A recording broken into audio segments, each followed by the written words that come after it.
शुरू करेंगे अपन लोग methods to solve linear equation in two variable. Generally हमारे पास दो मेथड है, वैसे तो पहले तीन हुआ करते थे, पर अब दो मेथड है हमारे पास जो हमारे को सीखने हैं किसी भी लीनियर इक्वेशन को सॉल्व करने के लिए जिसके दो वेरिएबल है। करते हैं। जैसे कि मैं पहली बात करूँ तो पहला मेथड जो हमारा निकल कर आता है इसका नाम है सब्स्टिट्यूशन मेथड। क्या नाम है बच्चों यहाँ पर? इसका नाम है सब्स्टिट्यूशन मेथड। बड़े आराम से और बड़े प्यार से सीखेंगे कि सब्स्टिट्यूशन मेथड हमारे को कहता क्या है, पहली बात। और जो दूसरा मेथड अपन लोगों को पढ़ना है इसका नाम है एलिमिनेशन मेथड। क्या नाम है इसका? Elimination method. दोनों मेथड को बड़े आराम से पढ़ेंगे, क्वेश्चंस भी करेंगे, बढ़िया क्वेश्चंस भी लगाएंगे इसी के अंदर, देखना। तो जरा समझते हैं सब्स्टिट्यूशन मेथड क्या बोलता है, साथ साथ हमारा एलिमिनेशन मेथड क्या बोलता है। देखिएगा, सब्स्टिट्यूशन मेथड का मतलब क्या हुआ कि अगर कभी भी दो इक्वेशन देकर रखे तो कुछ ना करो, किसी भी एक इक्वेशन से एक वेरिएबल का वैल्यू निकाल दो, दूसरी इक्वेशन में डाल दो, काम खत्म। एग्जाम्पल समझाता हूँ। जैसे कि पहला क्वेश्चन लिया, यहाँ लिखा हुआ है एक्स प्लस का वाई इज इक्वल टू 14 है, और दूसरा इक्वेशन लिखा हुआ है एक्स माइनस का वाई इज इक्वल टू 14 है। मुझे कह रहा है इसका सॉल्यूशन निकालो। तो पहले तो आप ये चेक कर लो कि इसका सॉल्यूशन यूनिक निकलेगा भी नहीं। तो जिन भी इक्वेशन का सॉल्यूशन यूनिक आएगा बस उन्हीं के सॉल्यूशन हमें निकालने हैं, ध्यान रखना है। अगर यूनिक नहीं आ रहा, यानी कि मैनी आ रहा है, नो सॉल्यूशन आ रहा है, तो सीधा सीधा लिख देंगे इनफाइनाइट सॉल्यूशन है, या आप लिख दोगे नो सॉल्यूशन है, निकालने की आवश्यकता नहीं है। अगर यूनिक सॉल्यूशन है तभी निकालना है, ध्यान रखना है। करते हैं। तो अगर आप इसको चेक करोगे तो यूनिक सॉल्यूशन आएगा, बट फिर भी कोई बच्चा बोले नहीं सर हमें तो करके दिखाओ, तो करते हैं।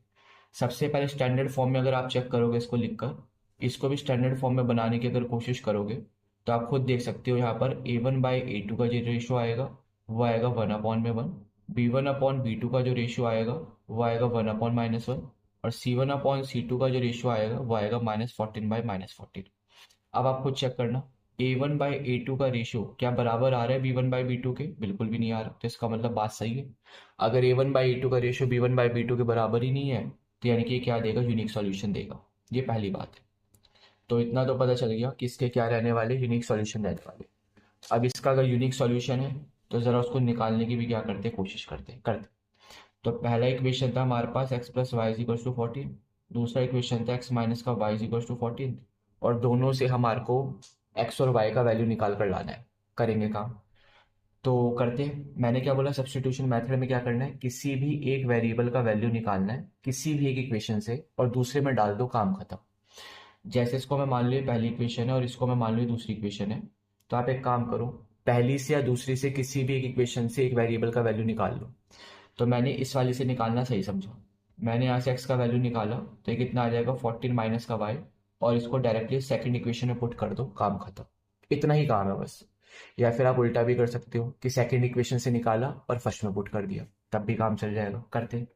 तो जैसे ही मैं इसको यहाँ पुट करूंगा, एक्स की जगह पर तो आ गया 14 माइनस का वाई, जो माइनस वाई पहले से था वो ऐसे ही रहा, बराबर में कितना आ गया, 14 आ गया।